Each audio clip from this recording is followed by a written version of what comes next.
They built a whole damn runway through my cornfield while I was still asleep. I woke up thinking I'd grab a quiet cup of coffee, maybe check the weather, and instead, boom, bulldozers tearing up my land, and this lady in a designer suit, high heels stabbing into the dirt, grinning at me like she's about to present me with a Lifetime Achievement Award for getting evicted. That's Becky Collins, HOA president. And she's waving around these permits that look like they were printed at the same place you get birthday invitations, except she talks like she's the queen of progress. We're bringing the future to your farm. The nerve, I swear I nearly laughed. But the thing is, I'd spent 40 years wrangling people just like her before retiring out here. And if Becky thinks I'm just some hayseed, well, this is going to get real interesting. You ever dealt with an HOA that acted like they bought your land at a garage sale? Within 30 seconds of this community meeting, I could tell I wasn't the only one who smelled something off. There was Stephen Robinson standing by the edge of my field boots, muddy arms crossed, eyes locked onto Becky's blueprints like he was hunting for a typo that could end her whole career. Most folks look at legal docs and see a wall of nonsense. Stephen read those permits the way some folks read the morning news. He wasn't just nodding along either. Every time Becky tried to explain aviation regulations to him, he'd just give this polite little smile, let her ramble, then quietly point out something like, "That's not the FAA standard for runway width. Actually, this section doesn't match any federal code I've ever seen." And the way Becky's face shifted, man, you ever see someone realize too late that maybe they've picked the wrong fight?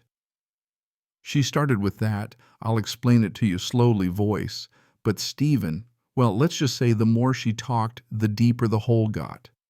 She was waving fake permits, acting like the whole county was on her side. Meanwhile, Stephen's rattling off FAA orders and environmental impact numbers from memory, like he's got the regulations tattooed inside his eyelids. But you know what really made this show wild?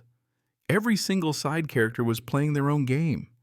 There was Becky's nephew, Danny, looking like he'd rather be anywhere else, whispering to her, "Maybe we should double-check those federal forms." Lena Mitchell, my neighbor. 2 houses down, little old lady, but she's got the eyes of a hawk, was jotting notes with a focus that screamed retired cop to me. And then you had Gregory, Becky's husband, ducking every question with, "That's more my wife's area. I just handle logistics." The whole cast was a mess. Secrets, nerves, and about a mile of bad acting. At first glance, those documents Becky showed off were pretty convincing. Government seals, official-sounding letterheads, but Stephen caught stuff instantly. He pointed to missing agency sign-offs, timeline problems that anyone with half a brain in permitting would spot.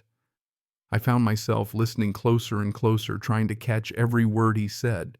The permits looked real enough to fool anybody except someone who'd actually written the rule book. That's when it hit me. These weren't your garden variety fakes. Whoever cooked up these papers spent some real money, and when Becky started casually mentioning stuff about Stephen's property, "Oh, we've already surveyed your back 40, and we're moving that old drainage pipe for optimal runway access," that's when the hairs on my arms stood up. She knew stuff about his land you'd only get from digging deep into records or frankly snooping where you shouldn't. The look on Stephen's face shifted from amused to razor sharp. You don't get that kind of detail by accident. Then Becky's engineer tried to bluff his way through an approach angle calculation. Stephen cut him off, nailed the math, and cited the exact regulation on the spot. The engineer looked like a kid caught cheating on a spelling test. And I swear the whole energy in the room flipped after that. Stephen might have kept his cards close, but anybody with a pulse could tell this man wasn't just a farmer.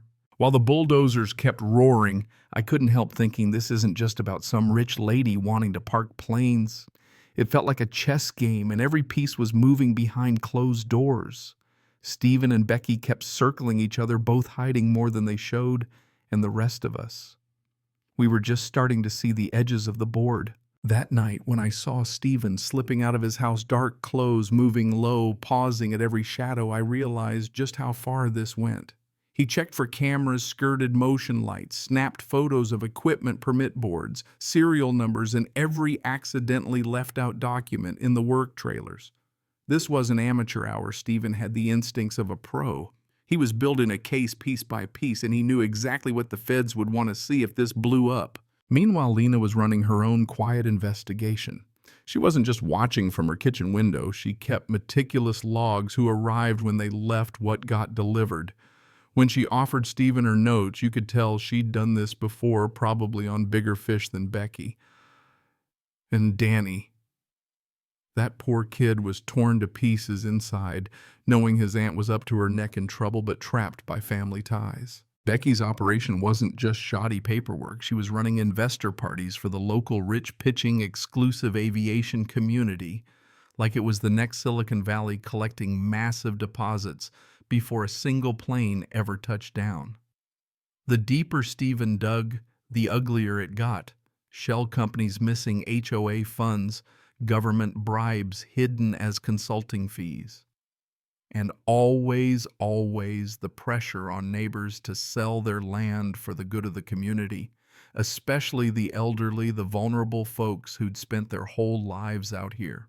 And as Stephen and Lena started putting the pieces together, Danny finally cracked. He'd overheard Becky planning to pressure Mrs. Henderson, the widow who taught him piano as a kid, into selling at a loss. He stood up at family dinner, voice shaking, but he didn't back down. "Aunt Becky, I can't help you hurt these people anymore." Then he handed Stephen a flash drive full of emails, audio recordings, the whole 9 yards. That right there was the moment this stopped being a neighborhood feud and became a federal case. But Becky fought dirty. She hit Stephen with restraining orders, lawsuits, bankrupted him with legal fees, and smeared his name in every local news outlet, turned neighbors against him, even got folks boycotting businesses that didn't fall in line. Social media, radio, town meetings, she played them all, turning Stephen from quiet old farmer into crazy conspiracy crank practically overnight.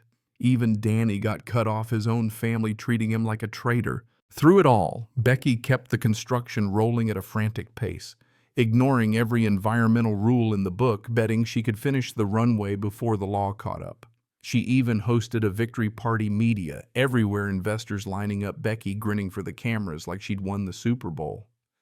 But late that night, Danny showed up on Stephen's porch, eyes red from crying, whispering that Becky thought she had him beat. Stephen just nodded, then turned back to his laptop, emailing someone at a .gov address, midnight sharp. Next morning, everything changed. Black SUVs rolled in, federal agents, FAA badges, the works. They shut down the site with an authority that made county permits look like monopoly money. Agent Harris read Becky the Riot Act. Any further construction is a federal crime. The whole community watched as Becky's world unraveled. She screamed about her legitimate approvals, but it didn't matter. She was done, and she knew it. And then in front of everyone, Agent Harris turned to Stephen. "Thank you for your expert consultation, Director Robinson," he said, clear as day, loud enough for the whole county to hear. You could hear jaws hit the dirt.